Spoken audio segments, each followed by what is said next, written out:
Healed patients are lost customers. I think that is a total bombshell of a statement. The system isn't designed to heal us. That's the truth. That's the truth. It is designed to keep us dependent. The body knows how to heal, period. Hi, everyone. I'm Dr. Desiree Caruso, naturopathic doctor, and I am interviewing my friend and colleague, Brandi Garden, the co-founder of Aversio Wellness and the author of Healing Your Body, Mind, and Soul. Today, we are diving into Chapter 2, Finding a Pill for Your Ill. Brandi, you start this chapter with a quote from Hippocrates. If someone wishes for good health, one must first ask oneself if he is ready to do away with the reasons for his illness. This quote is so powerful to me, and I think it holds a lot of wisdom. I also think that being sick actually serves us in ways that we might not even realize. What do you think about that, and what does it take to move past that?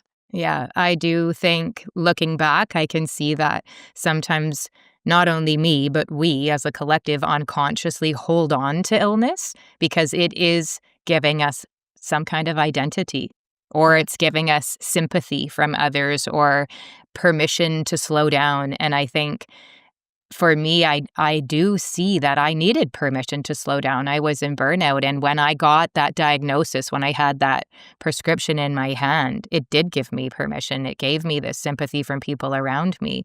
So for me, that was a really tough truth to face. Illness can become a story that we tell ourselves. Right. And it can feel safer to stay there than to step into the unknown of true healing, Right. which eventually I did come to. So the moment we recognize that, the moment we ask, what is this illness giving me? And am I willing to release that? That is when transformation begins. Wow, that is powerful. That is powerful.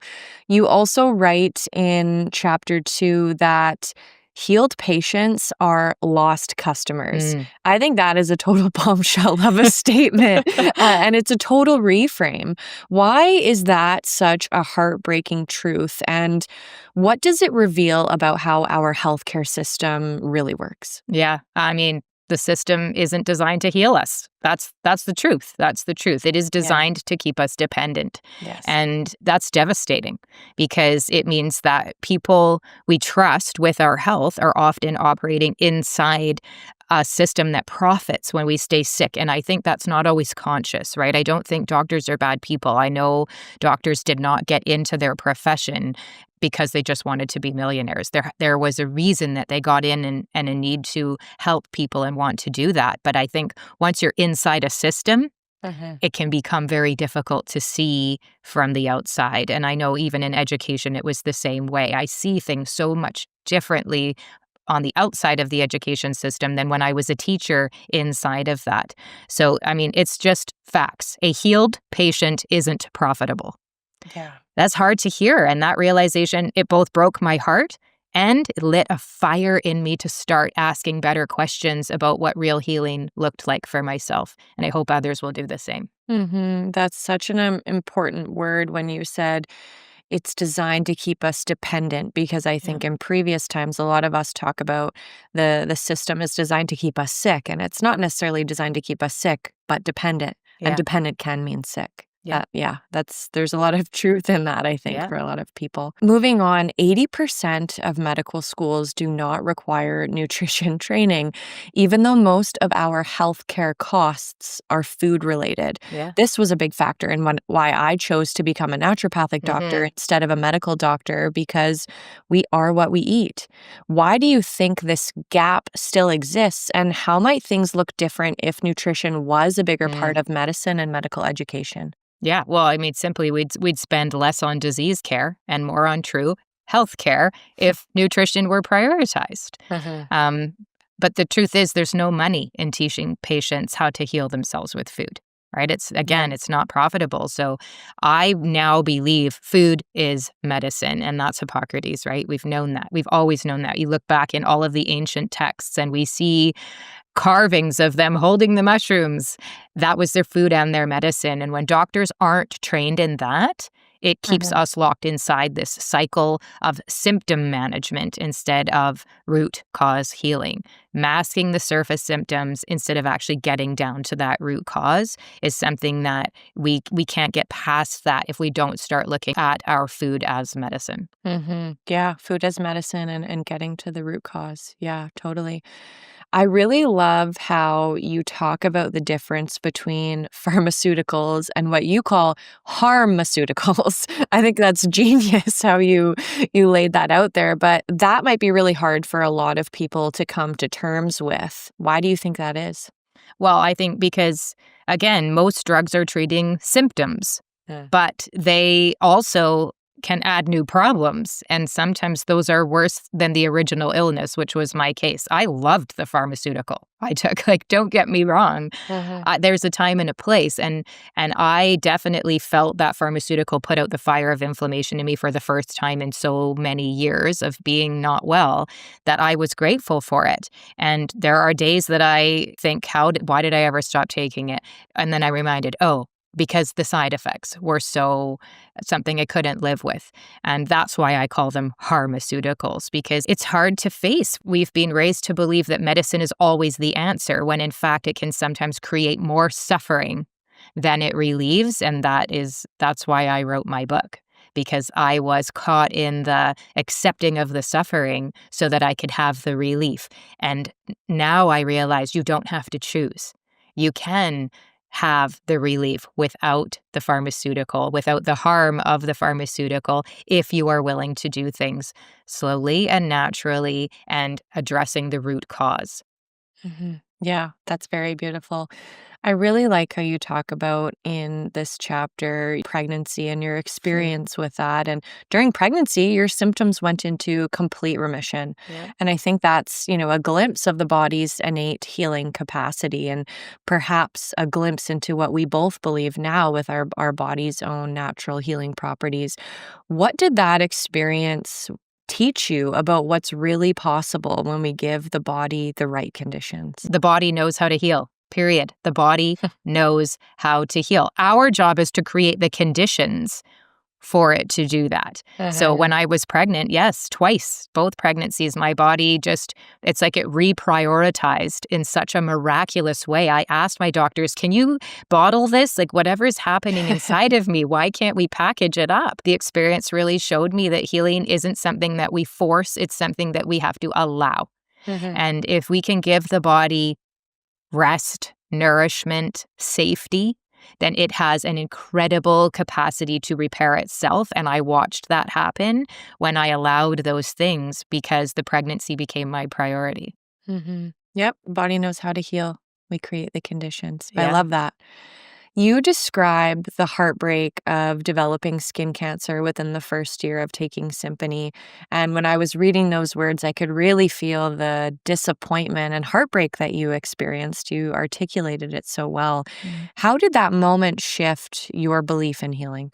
Well, I mean, that was the moment that I realized that the very thing meant to heal me on paper was also harming me. And it shattered my blind trust in pharmaceuticals that I had at the time. It made me start looking inward and asking so many questions.